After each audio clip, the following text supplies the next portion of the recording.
Schwartz Engineering, and I'll be talking today about the traffic mitigation plan, but we're going to touch on a few other things as well, very briefly, as Irina mentioned in her opening remarks. Next.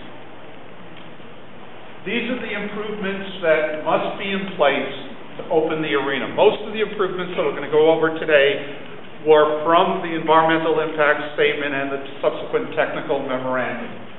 Today, and you can see in bold, is the traffic mitigation measures, because that's what we're going to spend our time today talking about, but I briefly want to touch on a few other things.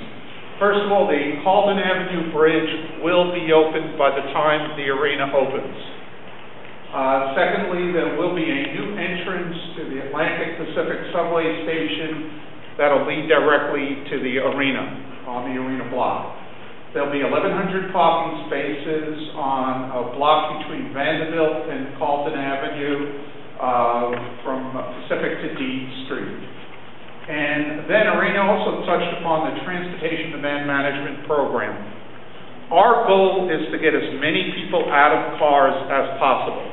And that's what we're working on. Craig mentioned the IKEA, where we introduced free ferries from Manhattan and got a lot of people out of their vehicles there, and the free buses from the subways and the car share programs and a number of other things.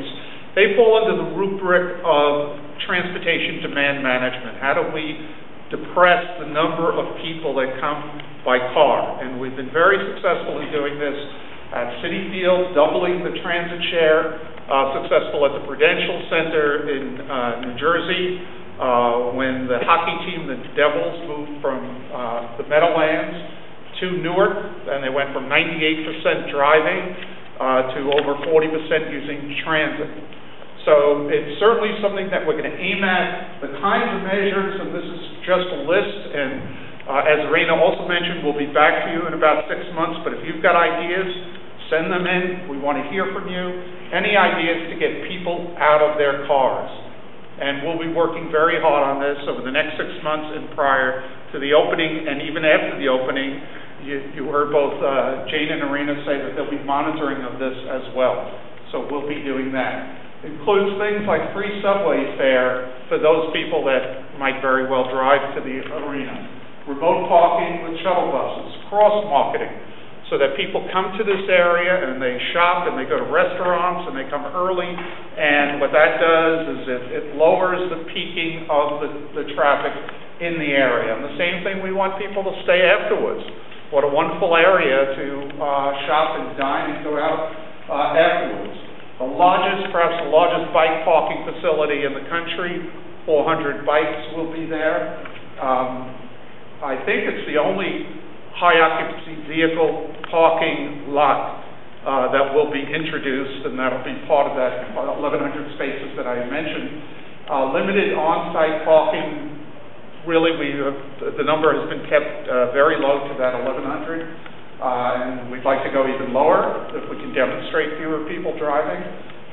We will be using whatever's the latest in social media, and I don't know what the latest is going to be in 6 months or a year before the arena opens, because social media is changing so quickly. I certainly can't keep up with it. I don't personally tweet. If you follow me on Twitter, somebody else is doing it, and there are no pictures on my Twitter account, so except of traffic jams, maybe.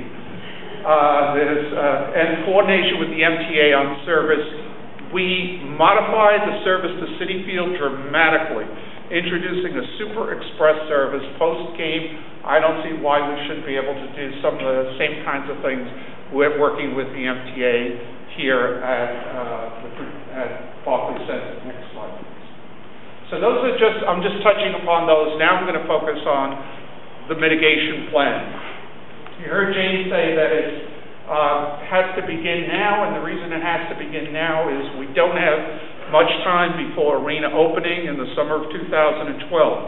And when you talk about construction, you largely have two construction seasons. That's the remainder of 2011, and the construction season ends when the cold weather begins, and it also ends when DOT declares a moratorium on construction that is often the second or third week of November. So around November 20th, There is a moratorium on construction on streets like Flatbush Avenue, like Atlantic Avenue, like 4th Avenue, and that continues until January 2nd. And so that's why we're breaking it up into 2 seasons. We have to do that. And as Jane also mentioned, Atlantic, Flatbush, 4th Avenue, you can only work certain hours on those, so the work takes a lot longer. The major elements, and I'll go over each of the elements today, and if you have any trouble seeing, you can move up. There are seats, and I'll spend time trying to draw out each of these as much as possible. But the major elements will be implemented during the summer months when traffic volumes are somewhat lower and as people can get used to the different patterns. The arena block improvements, that'll be done last, and that'll be done in the spring and summer of 2012. And now we'll go into the mitigation measures. Next slide, please. This is the existing conditions, and again, you can go to the website and look at every single one of these slides. They're up on the website. These are just the street directions. The only street that is closed at this point that will be opened is Carlton Avenue. The other street closings have already taken place of 5th Avenue and Pacific Street. Next slide, please. Excuse me, could you step this side? That's good. That's right there. Okay, how's that? That's good. All right, I'll do my best. You okay over there, Craig? Everybody okay there? All right. I wonder if I should stand in the middle. No, I'll block some people. Yeah. Okay, this is the arena opening condition, and it's small. It's hard for you to see this, so we're going to zoom in on every single one of the locations, but we wanted to show it to you on one map, and then you can study the totality of it by going to the websites that were mentioned earlier. But now what we're going to do is we're going to zoom in on each of these locations so you'll be able to see in greater detail next. This is the intersection that has perplexed traffic engineers probably for 100 years. The advent of the car was about 110 years ago, but I'll bet even before then. And it's because we have different street grids that all meet at the same location. So 4th Avenue and Atlantic follow one pattern, and Flatbush Avenue comes across as a diagonal and another pattern, and it creates this tiny triangle between Flatbush 4th and Atlantic Avenue. And as a result, the traffic very easily can lock up when the traffic, for example, in this drawing, 4th Avenue begins to block Atlantic Avenue, which begins to block Flatbush Avenue. And that can happen very quickly because the spacing is very tight. If you ever stand out on 4th Avenue and you look, you'll see maybe it's the interior lane is maybe 3, 4, 5 car lengths at most. And very quickly, one large truck or a bus, and you have blocked up that intersection. So what the city has done successfully at Herald Square was removing a street, removing Broadway from 34th Street and 6th Avenue. And it's almost counterintuitive that you remove a portion of the street to make the traffic better. But if you think about it, if we just had an X intersection over here and you introduced another street, you would make the intersection worse. So when you have a diagonal and you have a third approach to an intersection, removing that approach can make the traffic move better. And so in this case, and this was spelled out in the environmental impact statement, we'll move to the next slide, is that the top shows you the existing condition, and the bottom shows you that 4th Avenue, instead of being 2 ways between Atlantic Avenue and Flatbush Avenue, becomes 1-way southbound. And the Times Plaza Triangle is widened in that location. And we'll show you the detours of traffic. Pacific Street for 1 block is reversed between 4th Avenue, Flatbush Avenue. A new traffic signal is introduced right on Flatbush Avenue, and that'll be the first time you can cross the street safely at Pacific Street and Flatbush Avenue. Next slide. So we're going to zoom in. Now, part of it is the signal timing. So what we're going to show you is you have a 120-second cycle, which is your typical cycle on Flatbush Avenue, and we're going to show you roughly how it's divided up today, and then how it's proposed in the EIS. So about 57 seconds are dedicated to Flatbush Avenue, northbound and southbound. About 32 seconds is dedicated to 4th Avenue, both going onto Flatbush Avenue and leaving Flatbush Avenue. And then there's a 31-second pedestrian-only phase. Now we're going to take out this movement and watch what happens when we take out that movement. Instead of needing 3 phases, we now have one phase that handles the traffic because you've got north and southbound Flatbush Avenue. You have the turn from Flatbush to 4th, and then the rest could be a pedestrian phase.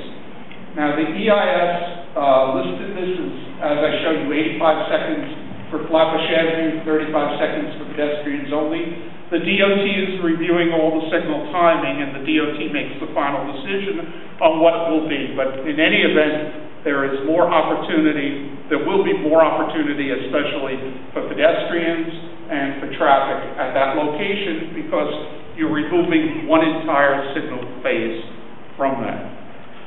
Okay? People in the back, can you see this? Or, okay, I'm getting nods. Good. Very good. Next slide, please. So where does the traffic go? Well, it's only the northbound that's affected, so the northbound traffic that continues on 4th Avenue would continue to Atlantic, turn left on Atlantic, go to 3rd Avenue, and then take 3rd Avenue, which DOT had made one way, about 2 years ago on its own, independent of the project. So it turns out it works very nicely for the project.